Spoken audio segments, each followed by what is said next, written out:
When Homer's Iliad was first written down in the 8th century BCE, the story of the Trojan War was already an old one. From existing oral tradition, audiences knew the tales of the long siege, the epic duels outside the city walls, and the cunning trick that finally won the war. In the end, the magnificent city was burned to the ground, never to rise again. But had it ever existed? By the time the field of archaeology began to take shape in the 19th century, many were skeptical, considering the epic to be pure fiction, a founding myth imagining a bygone heroic era.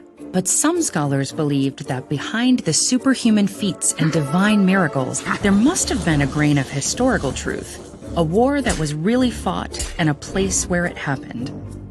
Frank Calvert was one such believer. He spent his youth traveling and learning about ancient civilizations before accompanying his brother Frederick on a diplomatic mission to the northwest Anatolian region of Çanakkale. It was here that Homer described the Greek encampment at the mouth of the Scamander River.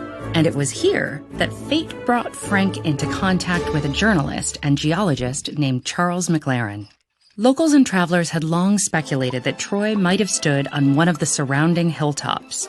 But McLaren had been one of the first to publish a detailed topographical study of the area. He believed he had found the site, a 32-meter mound known by the name Hisarlik, derived from the Turkish word for fortress.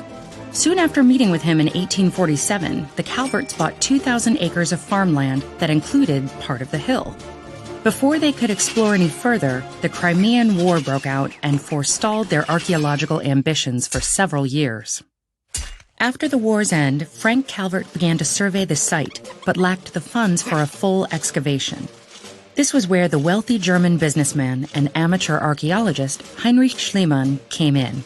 At Calvert's invitation, Schliemann visited the grounds in 1868 and decided to excavate. Eager to find the ancient city, Schliemann tore massive trenches all the way to the base of the hill. There, he uncovered a hoard of precious artifacts, jewelry, and metalwork, including 2 diadems and a copper shield. Schliemann took full credit for the discovery, announcing that he had found Troy and the treasure of its king Priam. But the real treasure was elsewhere.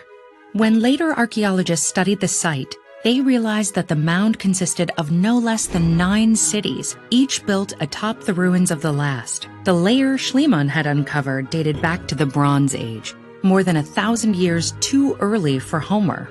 But inside the mound was indeed evidence for a city that had thrived during the Mycenaean Age, with charred stone, broken arrowheads, and damaged human skeletons suggesting a violent end. It was Troy 7, contained in the middle layers and now ravaged for a second time by Schliemann's careless excavation. The settlement, spanning some 200,000 square meters and home to as many as 10,000 people, thrived until around 1180 BCE. Its position at the southern entrance of the Dardanelles Strait would have made a formidable strategic location for both defense and trade. Most importantly, there are the remains of a massive fortification wall, perhaps the very same one from which Priam and Hector once watched the Greeks approach. Of course, it's difficult to be certain that these ruins are the true remains of ancient Troy, and scholars still dispute whether the Trojan War as described by Homer ever happened.